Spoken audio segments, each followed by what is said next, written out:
Hello everyone, welcome back to my channel. तो जैसा कि अपन पढ़ रहे थे, पिछले मैंने 2 वीडियो में आपको पढ़ाया था सेल बायोलॉजी। तो सेल बायोलॉजी के 2 वीडियो मैंने अपलोड कर दिए अभी तक, जिसमें अपन ने पढ़ा था कि सेल बायोलॉजी क्या होती है, मतलब सेल क्या होती है और इनकी खोज किसने की थी, किसमें की थी, सबसे छोटी कौन सी होती है, सबसे बड़ी कौन सी होती है। ये सब जानने के लिए आप मेरे पीछे वाले जो 2 वीडियो हैं उनको देख सकते हो। तो उसके आगे का अपन आज पढ़ेंगे। तो आज अपन पढ़ेंगे, डिफरेंस पढ़ेंगे प्लांट सेल और एनिमल सेल में क्या क्या डिफरेंस होता है। तो देखो, प्लांट सेल जो पौधों में पाई जाती है, एनिमल सेल जो जीवों में पाई जाती है। तो सबसे पहले देखो, प्लांट सेल, इनमें जो सेल वॉल होती है वो प्रेजेंट होती है। सेल वॉल का मतलब होता है सेल के बाहर एक संरचना पाई जाती है जो सेल को प्रोटेक्ट करने का काम करती है, उसे बोलते हैं अपन सेल वॉल। वो प्रेजेंट होती है, जो किसकी बनी होती है, सेलुलोज और पेक्टिन की बनी होती है। और एनिमल सेल में सेल वॉल अब्सेंट होती है।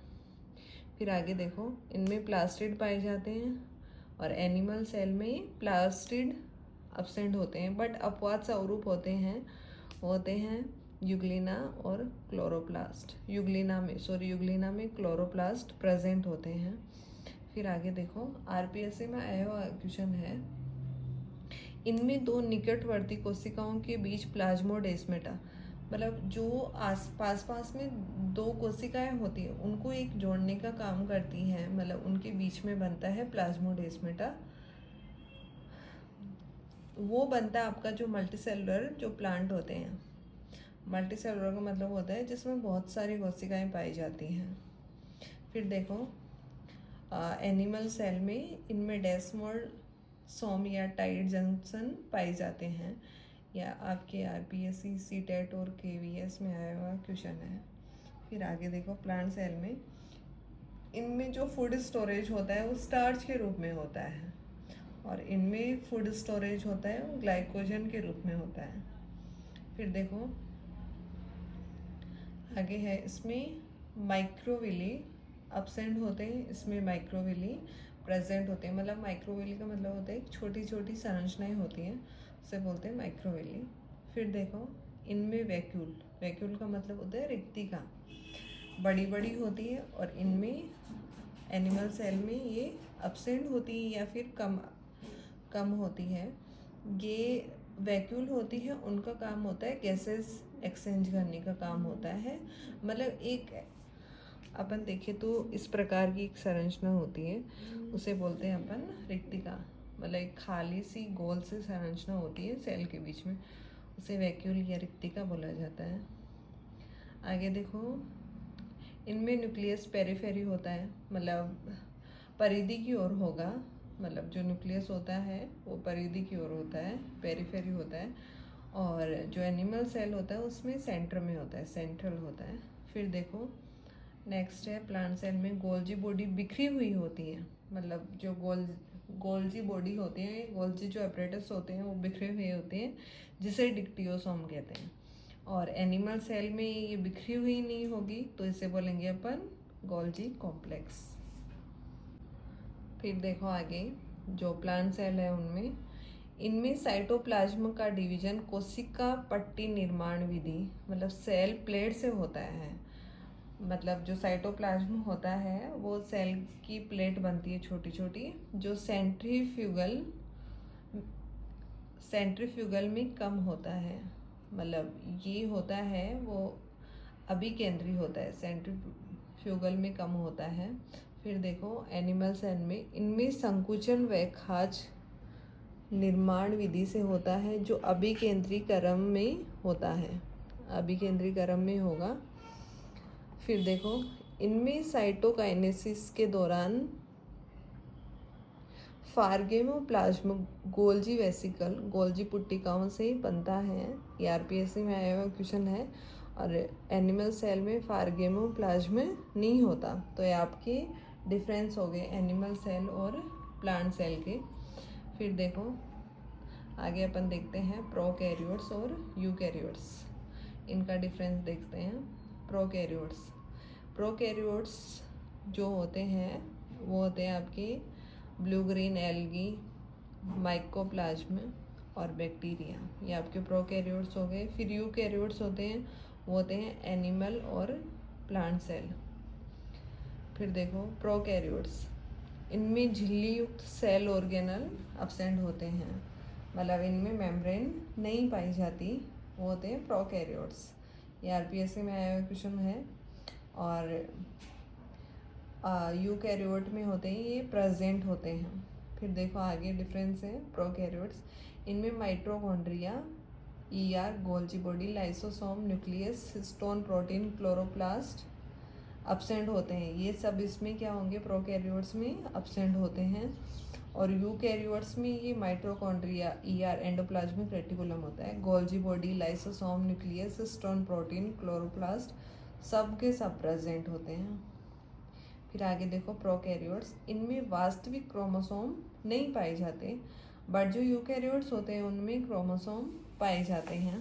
फिर आगे देखो प्रोकैरियोट्स, इनमें सेल वॉल होती है, वो पेप्टिडोग्लाइकॉन और म्यूरिन की बनी होती है।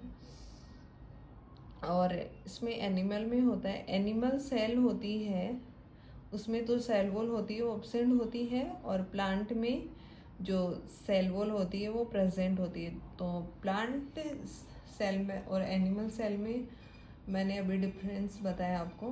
तो जो प्लांट सेल होती है उसमें सेल वॉल होती है, वो सेलुलोज और पेक्टिन की बनी होती है, सेलुलोज और पेक्टिन की बनी होती है। फिर देखो प्रोकैरियोट्स होती हैं, उनमें जो सेल मेम्ब्रेन होती है वो लिपिड और प्रोटीन की बनी होती है। और इसमें तो सेल मेम्ब्रेन होगी, सेल मेम्ब्रेन वैसे ही है, सेल मेम्ब्रेन बोल सकते हैं, प्लाज्मा मेम्ब्रेन बोल सकते हैं सेल मेम्ब्रेन को। और जो यूकैरियोट्स होती है उसमें लिपिड और प्रोटीन, लिपिड में तो होगी फॉस्फोलिपिड और प्रोटीन में होगी ग्लाइकोप्रोटीन। फिर आगे देखो प्रोकैरियोट्स में, इसमें असूत्रीय विभाजन मतलब एमाइटोसिस होता है, और यूकैरियोट्स में होता है माइटोसिस और मियोसिस। फिर देखो माइटोसिस होगा वो प्रोफेज, एनाफेज, मेटाफेज, टेलोफेज, ये जो कोशिका विभाजन होता है उसमें ये चारों जो प्रकार है वो एब्सेंट होते हैं, और यूकैरियोट्स में ये चारों पाए जाते हैं। फिर प्रोकैरियोट्स में, इसमें 70 एस राइबोसोम प्रेजेंट होते हैं, इसमें 80 एस राइबोसोम प्रेजेंट होते हैं। इसमें तो राइबोसोम की 2 यूनिट होती है, 70 एस और 80 एस। तो प्रोकैरियोट्स में 70 एस होते हैं और यूकैरियोट्स में 80 एस होते हैं। आगे देखो राइबोसोम का निर्माण साइटोप्लाज्म में होता है प्रोकैरियोट्स में तो, और यूकैरियोट्स में राइबोसोम का निर्माण होता है वो न्यूक्लियोलस में होता है। फिर आगे देखो प्रोकैरियोट्स में, इनमें सेंट्रोसोम एब्सेंट होते हैं, और यूकैरियोट्स में देखो इनमें केवल एनिमल सेल में ही प्रेजेंट होते हैं। ये भी आरपीएससी में आया हुआ क्वेश्चन है। फिर देखो प्रोकैरियोट्स, इनकी सेल जो साइज होती है वो बहुत छोटी होती है, 0.1 से 0.5 म्यू ही होती है, और जो यूकैरियोट्स होती है इनकी साइज बड़ी होती है। फिर आगे देखो प्रोकैरियोट्स में, इनमें सर्कुलर डीएस डीएनए पाया जाता है, और यूकैरियोट्स में देखो डीएस रेखीय लीनियर डीएनए पाया जाता है, मतलब लीनियर होता है और उसमें सर्कुलर होता है। फिर आगे देखो प्रोकैरियोट्स में फ्लैजिला होती है, मतलब थ्रेड लाइक संरचना होती है जो सेल के ऊपर पाई जाती है, जो सेल को मोटाइल मतलब गतिशील बनाती हैं। तो इसमें जो फ्लैजिला होती है उनका अरेंजमेंट होता है 2+9 का, मतलब 2 तो सेंटर में होगी और 9 से जुड़ी होती है, और इसमें जस्ट अपोजिट होता है 9+2 का अरेंजमेंट होता है। प्रोकैरियोट्स में फोटोसिंथेसिस एब्सेंट होता है, और इसमें फोटोसिंथेसिस प्रेजेंट होता है। फोटोसिंथेसिस मतलब प्रकाश संश्लेषण की जो क्रिया होती है वो प्रोकैरियोट्स में एब्सेंट होती है, और यूकैरियोट्स में वो प्रेजेंट होती हैं, जिनके द्वारा पौधे फोटोसिंथेसिस करके अपना फूड का फॉर्मेशन करते हैं।